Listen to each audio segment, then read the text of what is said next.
ആയുധം ഉപയോഗിക്കുമ്പോൾ ഒരു ശക്തിക്കും ദൈവത്തിന്റെ സംരക്ഷണം പ്രതീക്ഷിക്കാൻ കഴിയില്ല. ഉത്തര കൊറിയൻ നേതാവ് കിം ജോങ് ഉൻ നടത്തിയ ഈ വാക്കുകൾ ഇന്ന് ലോകം അതീവ ഗൗരവത്തോടെ കേൾക്കുകയാണ്.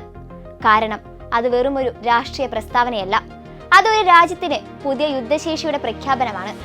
ഭീമൻ ആണവശേഷിയുള്ള റോക്കറ്റ് ലോഞ്ചറുകളുടെ ഒരു ബാറ്ററി ഉത്തര കൊറിയ പുറത്തുവിട്ടതോടെ ഏഷ്യൻ മേഖലയിൽ മാത്രമല്ല ആഗോള സുരക്ഷാ ചർച്ചകളിലും വലിയ തരംഗമാണ് ഉയർന്നിരിക്കുന്നത്. പ്രത്യേകിച്ചും ഇറാൻ അമേരിക്ക സംഘർഷം വീണ്ടും അപകടകരമായ വഴിയിലേക്ക് നീങ്ങുന്ന പശ്ചാത്തലത്തിൽ ഉത്തര കൊറിയയുടെ ഈ നീക്കം ലോകത്തെ കൂടുതൽ ഉത്കണ്ഠയിലാക്കുകയാണ്. അന്താരാഷ്ട്ര മാധ്യമങ്ങൾ റിപ്പോർട്ട് ചെയ്യുന്നതിനനുസരിച്ച് അമേരിക്ക KN-25 എന്ന് നാമകരണം ചെയ്തിരിക്കുന്ന 600M മൾട്ടിപ്പിൾ ലോഞ്ച് റോക്കറ്റ് സിസ്റ്റത്തിന്റെ പുതുക്കിയ പതിപ്പാണ് ഇപ്പോൾ ഉത്തര കൊറിയ ലോകത്തിന് മുന്നിൽ അവതരിപ്പിച്ചിരിക്കുന്നത്. ഈ ആയുധത്തെ ശരിക്കും അത്ഭുതകരവും ആകർഷകവുമാണ് എന്ന് വിശേഷിപ്പിച്ച കിം ഇതൊരു പ്രത്യേക ആക്രമണത്തിനും തന്ത്രപരമായ ദൗത്യം നിറവേറ്റുന്നതിനും ഉചിതമാണെന്ന് തുറന്നടിച്ചു പറഞ്ഞു. സൈനിക ഭാഷയിൽ തന്ത്രപരമായ ദൗത്യമെന്ന വാക്കുപയോഗിക്കുമ്പോൾ അതിന്റെ അർത്ഥം പലപ്പോഴും ആണവശേഷിയെ സൂചിപ്പിക്കുന്നതാണെന്ന് ലോകം അറിയുന്ന കാര്യമാണ്. അതുകൊണ്ട് തന്നെ കിം ജോങ് ഉന്നിന്റെ പ്രസ്താവനകൾ ഒരു മുന്നറിയിപ്പായും ഭീഷണിയായും ആഗോള സുരക്ഷാ വിദഗ്ധർ വിലയിരുത്തുന്നു. ഇന്ന് ലോകം ഈ ആയുധത്തെ ഇത്രയും ഭയത്തോടെയും ശ്രദ്ധയോടെയും കാണുന്നത് മറ്റൊരു പശ്ചാത്തലത്തിലാണ്. ഇറാനും അമേരിക്കയും തമ്മിലുള്ള പുതിയ സംഘർഷാവസ്ഥ, ജനീവയിൽ നടന്ന ആണവ ചർച്ചകൾക്ക് പിന്നാലെയും അമേരിക്ക ഇറാനെതിരെ സൈനിക നടപടിയിലേക്ക് നീങ്ങുമെന്ന സൂചനകൾ ശക്തമാണ്. ഈ സാഹചര്യത്തിൽ റഷ്യൻ വിദേശകാര്യമന്ത്രി സെർജി ലാവ്റോവ് പോലും ഇത് തീകൊണ്ടുള്ള കളിയാണെന്ന് പറഞ്ഞുകൊണ്ട് ഇറാനെതിരായ ഏതൊരു പുതിയ ആക്രമണത്തിനും ഗുരുതര പ്രത്യാഘാതങ്ങൾ ഉണ്ടാകുമെന്ന് മുന്നറിയിപ്പ് നൽകിയിരുന്നു. ഇത്തരമൊരു ഘട്ടത്തിൽ ഉത്തര കൊറിയ അവതരിപ്പിക്കുന്ന KN-25 പോലുള്ള ഭീമൻ റോക്കറ്റ് സിസ്റ്റം ഒരു പ്രാദേശിക ആയുധ പ്രദർശനമെന്നതിലുപരി ആഗോള ശക്തി സമവാക്യങ്ങളിലേക്കുള്ള ഒരു സൂചനയായി മാറുകയാണ്. കാരണം ഇറാനെതിരെ പാശ്ചാത്യ ലോകം ശക്തമായ സമ്മർദ്ദം ചെലുത്തുന്ന സമയത്ത് ഉത്തര കൊറിയ പോലുള്ള രാജ്യങ്ങൾ തങ്ങളുടെ ആയുധശേഷി പരസ്യമായി ഉയർത്തിക്കാട്ടുന്നത് അമേരിക്കൻ സമ്മർദ്ദത്തിന് മുന്നിൽ കീഴടങ്ങേണ്ടതില്ല എന്ന രാഷ്ട്രീയ സന്ദേശം കൂടിയാണ് ലോകത്തിന് നൽകുന്നത്. KN-25 സിസ്റ്റത്തിന്റെ ഏറ്റവും ശ്രദ്ധേയമായ പ്രത്യേകത അതിന്റെ വലിപ്പവും ശേഷിയും തന്നെയാണ്. 600mm കാലിബറുള്ള ഈ റോക്കറ്റുകൾ ലോകത്തിലെ ഏറ്റവും വലിയ റോക്കറ്റ് പീരങ്കി സംവിധാനങ്ങളിലൊന്നായി കണക്കാക്കപ്പെടുന്നു.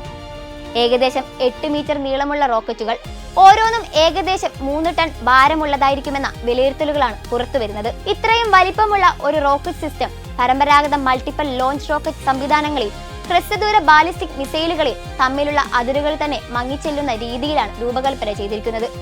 പ്രായോഗികമായി ഇത് പ്രവർത്തിക്കുന്നത് ഒരു മിസൈൽ പ്ലാറ്റ്ഫോം പോലെ തന്നെയാണെന്നാണ് സൈനിക നിരീക്ഷകർ പറയുന്നത്. പുതിയ പതിപ്പിന്റെ മറ്റൊരു പ്രധാന സവിശേഷത ഈ റോക്കറ്റ് ലോഞ്ചറിന് നൽകിയിരിക്കുന്ന നവീകരിച്ച ലോഞ്ചർ വാഹനവും ചേസിസുമാണ്. റിപ്പോർട്ടുകൾ പ്രകാരം 2024 പുറത്തിറക്കിയ ഈ പതിപ്പിനെ KN-23 ഹ്രസ്വദൂര ബാലിസ്റ്റിക് മിസൈലിനായി ഉപയോഗിച്ച അതേ മാതൃകയിൽ ഒരു പുതിയ ചേസിസ് നൽകിയിട്ടുണ്ട്. മുൻ മോഡലുകളിൽ നിന്ന് വ്യത്യസ്തമായി കൂടുതൽ കരുത്തുള്ളതും ചലനക്ഷമത കൂടിയതുമായ വാഹന രൂപകൽപ്പനയാണ് ഇതിന് നൽകിയിരിക്കുന്നത്. ഇതിന്റെ അർത്ഥം വ്യക്തമാണ്. ഉത്തര കൊറിയ ഈ ആയുധത്തെ വെറും സ്ഥിരമായി നിൽക്കുന്ന സംവിധാനമാക്കി മാറ്റുന്നില്ല, മറിച്ച് വേഗത്തിൽ നീങ്ങാനും പെട്ടെന്ന് ആക്രമണം നടത്താനും കഴിയുന്ന ഒരു മൊബൈൽ യുദ്ധായുധമായി മാറ്റുകയാണ്. ഈ സിസ്റ്റത്തിന്റെ ഏറ്റവും വലിയ ഭീതിജനക ഘടകം അതിന്റെ ആക്രമണ ശേഷിയാണ്. റിപ്പോർട്ടുകൾ അനുസരിച്ച് ഈ ആയുധത്തിന് ഏകദേശം 400 കിലോമീറ്റർ അകലെയുള്ള ലക്ഷ്യങ്ങളെ ആക്രമിക്കാൻ കഴിയും. അതായത് ദക്ഷിണ കൊറിയയുടെ മിക്ക ഭാഗങ്ങളും ഇതിന്റെ ആക്രമണ പരിധിയിൽ ഉൾപ്പെടുന്നു. ഒരു യുദ്ധ സാഹചര്യം ഉണ്ടായാൽ കുറഞ്ഞ സമയത്തിനുള്ളിൽ തന്നെ വൻതോതിലുള്ള ആക്രമണം നടത്താൻ കഴിയുന്ന ആയുധമായി ഇത് മാറുമെന്ന് സൈനിക വിദഗ്ധർ മുന്നറിയിപ്പ് നൽകുന്നു. ഇത്തരമൊരു ആയുധം ദക്ഷിണ കൊറിയയ്ക്കും ജപ്പാനും മാത്രമല്ല അമേരിക്കയുടെ സൈനിക സാന്നിധ്യത്തിനും വലിയ തലവേദനയാക്കുന്ന സാഹചര്യമാണ് സൃഷ്ടിക്കുന്നത്. ഇതേസമയം ഇറാന്റെ കാര്യത്തിൽ അമേരിക്ക നേരിടുന്നത് സമാനമായ ഒരു വെല്ലുവിളിയാണ്. അതായത് ഇറാൻ തുറന്ന നിലയത്തിലെ സംവിധാനങ്ങൾ ഭൂമിക്കടിയിലേക്ക് മാറ്റി ആക്രമണങ്ങളെ വിഫലമാക്കാൻ ശ്രമിക്കുന്നു. മറുവശത്ത് ഉത്തര കൊറിയ കൂടുതൽ വലിയ ആയുധശേഷി പരസ്യമായി ഉയർത്തിക്കാട്ടുന്നു. ഈ രണ്ട് സംഭവങ്ങളും ഒരുമിച്ച് വായിക്കുമ്പോൾ അമേരിക്കയുടെ സൈനിക സമ്മർദ്ദ നയങ്ങൾ ലോകത്തിന്റെ പല ഭാഗങ്ങളിലും തിരിച്ചടിയായി മാറുന്നുവെന്ന വിലയിരുത്തലുകൾ ശക്തമാകുകയാണ്. KN-25 സിസ്റ്റത്തെക്കുറിച്ച് കിം നടത്തിയ പ്രസ്താവനകൾ അതിനെ കൂടുതൽ അപകടകരമാക്കുകയാണ്. അദ്ദേഹം വിനാശകരമായ ശക്തിയും സൈനിക മൂല്യവും ചൂണ്ടിക്കാട്ടി അപ്രതീക്ഷിതമായും ഒരേ സമയം നടക്കുന്ന ആക്രമണത്തിലൂടെയും ലക്ഷ്യമിട്ട പ്രദേശത്തെ ചാരമാക്കാൻ ഇതിന് കഴിയുമെന്ന് വ്യക്തമാക്കിയിരുന്നു. ഇതൊരു സാധാരണ റോക്കറ്റ് ലോഞ്ചറിന്റെ വിവരണമല്ല, മറിച്ച് ഒരേ സമയത്ത് നിരവധി റോക്കറ്റുകൾ വിക്ഷേപിച്ച് ശത്രുവിന്റെ പ്രതിരോധ സംവിധാനങ്ങളെ തകർക്കുന്ന രീതിയിൽ ആക്രമണം നടത്താനുള്ള ശേഷിയാണ് കിം സൂചിപ്പിക്കുന്നത്. ഇത് വലിയ തോതിൽ നാശം വിതയ്ക്കുന്ന ആക്രമണ മാതൃകയായതിനാൽ ഇത് ഉപയോഗിക്കപ്പെടുന്ന സാഹചര്യം ഉണ്ടായാൽ അതിന്റെ ആഘാതം ഒരു രാജ്യമോ ഒരു സൈനിക ലക്ഷ്യമോ മാത്രം ബാധിക്കുന്നതായിരിക്കില്ല. അതേസമയം ഈ സിസ്റ്റം പരമ്പരാഗത ആയുധമല്ലെന്ന സൂചനകളും ശക്തമാണ്. ആദ്യം ഇത് ഉയർന്ന സ്ഫോടനശേഷിയുള്ള ഫോർമുലകൾ വഹിക്കുന്ന സംവിധാനമായാണ് വിലയിരുത്തപ്പെട്ടത്.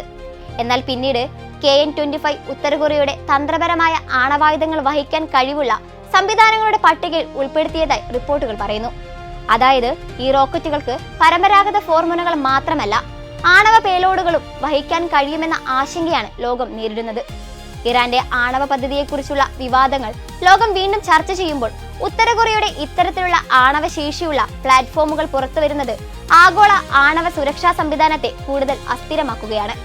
ഇതോടൊപ്പം തന്നെ KN-25 സിസ്റ്റത്തിൽ മെച്ചപ്പെടുത്തിയ മാർഗനിർദ്ദേശവും നിയന്ത്രണ സംവിധാനവും ഉൾപ്പെടുത്തിയിട്ടുണ്ടെന്ന റിപ്പോർട്ടുകളും പുറത്തു വന്നിട്ടുണ്ട്.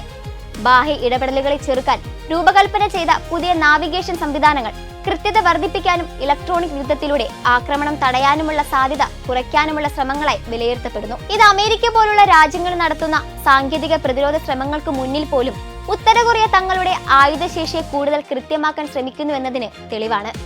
ഈ അനാച്ഛാദനത്തിന്റെ രാഷ്ട്രീയ സമയവും ഏറെ ശ്രദ്ധേയമാണ്. ഉത്തര കൊറിയയിൽ നടക്കാനിരിക്കുന്ന ഭരണകക്ഷി കോൺഗ്രസിന് മുന്നോടിയായി ഭാവിയിലെ സൈനിക മുൻഗണനകൾ കിങ് പുനഃസംഘടിപ്പിക്കുമെന്ന് കരുതപ്പെടുന്ന സമയത്താണ് KN-25ന്റെ മെച്ചപ്പെടുത്തിയ പതിപ്പ് പുറത്തുവിട്ടിരിക്കുന്നത്.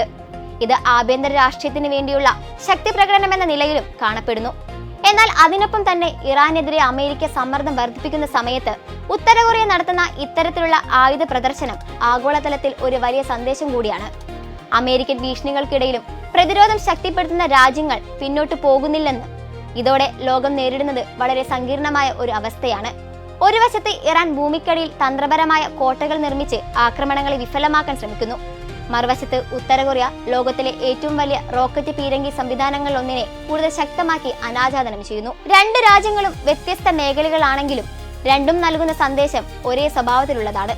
ഭീഷണിയിലൂടെ അടിച്ചമർത്താൻ ശ്രമിച്ചാൽ അവർ കൂടുതൽ ശക്തിയോടെ തിരിച്ചു വരും. കിം ജോങ് ഉൻ ഇതിനെ ദൈവത്തിന്റെ സംരക്ഷണം പോലും പ്രതീക്ഷിക്കാൻ കഴിയാത്ത ആയുധമെന്ന് വിശേഷിപ്പിച്ചത് വെറും ഒരു വാക്കുകളുടെ കളിയല്ല, അതൊരു ഭീകരമായ ശക്തി പ്രകടനത്തിന്റെ രാഷ്ട്രീയ ഭാഷയാണ്. ഇറാൻ അമേരിക്ക സംഘർഷം വീണ്ടും ചൂടുപിടിക്കുന്ന സമയത്ത് ഇത്തരമൊരു ആയുധം ലോകത്തിന് മുന്നിൽ വരുന്നത് അമേരിക്കയുടെ മുന്നിലുള്ള വെല്ലുവിളി കൂടുതൽ വലുതാക്കുകയാണ്. കാരണം ഒരേ സമയം രണ്ട് മേഖലകളിൽ രണ്ട് വ്യത്യസ്ത പ്രതിസന്ധികൾ, രണ്ട് വ്യത്യസ്ത ആണവശേഷിയുള്ള രാജ്യങ്ങൾ അമേരിക്കയെ നേരിടുന്ന സാഹചര്യം രൂപപ്പെടുകയാണ്. KN-25 പോലുള്ള ഭീമൻ റോക്കറ്റ് സിസ്റ്റങ്ങൾ ഉത്തര കൊറിയയുടെ സൈനിക ശേഷിയിൽ ഒരു പുതിയ അധ്യായമാണ്. ഇതൊരു ആയുധം മാത്രമല്ല, അതൊരു സന്ദേശമാണ്. അതിന്റെ ലക്ഷ്യം ഒരേ ഒന്നാണ്: ഞങ്ങളെ അവഗണിക്കരുത്, ഞങ്ങൾ തയ്യാറാണ് എന്ന പ്രഖ്യാപനം. അതേസമയം ഇറാൻ അമേരിക്ക സംഘർഷം പശ്ചാത്തലത്തിൽ ഇത് മറ്റൊരു സന്ദേശം കൂടി നൽകുന്നു. ആഗോള രാഷ്ട്രീയത്തിൽ ഇനി ഒരൊറ്റ ശക്തിക്ക് മാത്രം നിർണായക നിയന്ത്രണം നിലനിർത്താൻ കഴിയില്ല. ഇനി ലോകം ഉറ്റുനോക്കുന്നത് ഒരേ ഒരു കാര്യമാണ്: ഇറാനെതിരെ അമേരിക്കയുടെ അടുത്ത നീക്കം എന്തായിരിക്കും? ജനീവ ചർച്ചകൾ വിജയിക്കുമോ, അതോ സംഘർഷം വീണ്ടും ഉയരുമോ? അതിനൊപ്പം തന്നെ ഉത്തര കൊറിയയുടെ KN-25 പോലുള്ള സംവിധാനങ്ങൾ ഭാവിയിൽ കൂടുതൽ ശക്തമായ വിന്യാസത്തിലേക്ക് മാറുമോ? ഈ രണ്ടു ചോദ്യങ്ങളുടെയും ഉത്തരം വരാനിരിക്കുന്ന കാലത്ത് ലോകത്തിന്റെ സുരക്ഷാ ഭൂപടം തന്നെ മാറ്റിമറിക്കുന്ന വിധത്തിൽ നിർണായകമാക്കാനാണ് സാധ്യത.